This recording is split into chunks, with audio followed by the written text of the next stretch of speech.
ভাল লাগতো, এখন একটা ভাল লাগে না। ও মিলে সব করছে, এটা ভয় দেখাবার জন্য। অ্যাকচুয়ালি এটা গরিব মারার ফল।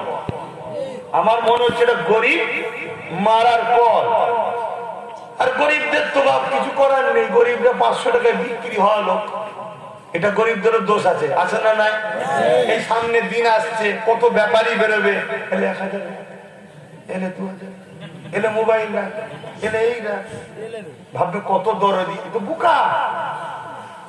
আরে তোর ওটাই পার বছরে দেখা যাচ্ছে 10 লাখ 20 লাখ টাকা তোর মাথা পিছু আয় আছে, দেশে এত টাকা। তোর সেই টাকা ওরা ঝাড়বে বলে এখন 2000 1000 টাকা দিচ্ছে, দিয়ে জিতে যাওয়ার পরে তোর টাকা মানুষে ঝেড়ে দিচ্ছে। আমরা ভাবছি দিচ্ছে তো, কথা বুঝাচ্ছে না তো। যাই হোক, আমি ওইদিকে পড়ে যাচ্ছি। আমি যেটা বলতে চাইছি, তাহলে এই এসআইআর এটা শুনছি নাকি খুব মারাত্মক, এর পিছনে বড় ফন্দি আছে, শুনছেন? কিন্তু এরপরও ঘাবড়ে গিয়ে জীবনের ক্ষতি করে ফেলবেন না, ঘাবড়ে গিয়ে নিজের জীবনের ক্ষতি করে ফেলবেন না।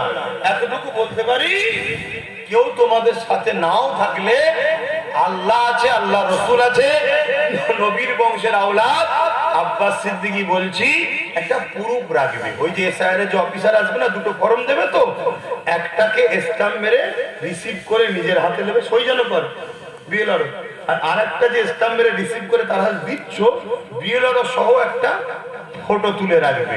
কথা বুঝে আসছে? তার ফোন নাম্বার টোন নাম্বার গুলো রাখবে। তাহলে কি বলবো তো, যদি কেউ গন্ডগোল করে, কান টানলে মাথায় আসবে, আমি কোথায় মাথায় ধরবো? একে ধরতে হবে। তা আমাকে আল্লাহ তোমাদের দোয়াতে একটাই লাঠি দিয়েছে, তার দ্বারা প্রয়োজন হয় সুপ্রিম কোর্ট যেতে হলেও তোমাদের জন্য যাবো, এইটুকু বলতে পারি। কথা বুঝে আসছে? ঘাবড়ে যেও না। ঘাবড়ে গিয়ে অনেক লোক নাকি মরে যাচ্ছে, কতটা সত্য মিথ্যা আমি জানি না, শুনছি। কথা বুঝে আসছে? কিন্তু মনে রাখবেন এই কথা, প্রথমে বললো আমি বেঁচে থাকতে এসআইআর করতে, কে বলেছিল এটা? বেঁচে আছে না মরে গেছে? টাটকা ঘুরে বেড়াচ্ছে, এখনো ফন্দি করছে লোককে কি করে লুটা যায়। কথা বুঝে আসছে তো? যা, তো এটা ফন্দি করলো, কিন্তু এসআইআর হয়ে গেল, চালু হয়ে গেছে তো নাকি? এখন আবার কি বলছে, সবার যদি ফর্ম ফিল আপ না হয় আমি ফর্ম ফিল আপ করবো না। তার মানে সবাইকে ফর্ম ফিল আপের মধ্যে ঢুকাচ্ছে। কথা বুঝে আসছে? এগুলো বুঝবে। আর এর পিছনেও দোষ আমাদের, এর পিছনেও দোষ আমাদের। কেন? আমরা এতিম। আমরা কে? এতিম। ওই বাপ মরা এতিম বলছি না, গার্জেন নেই আমরা, আমাদের কেউ নেই। আমাদের কোনো নেতা আছে?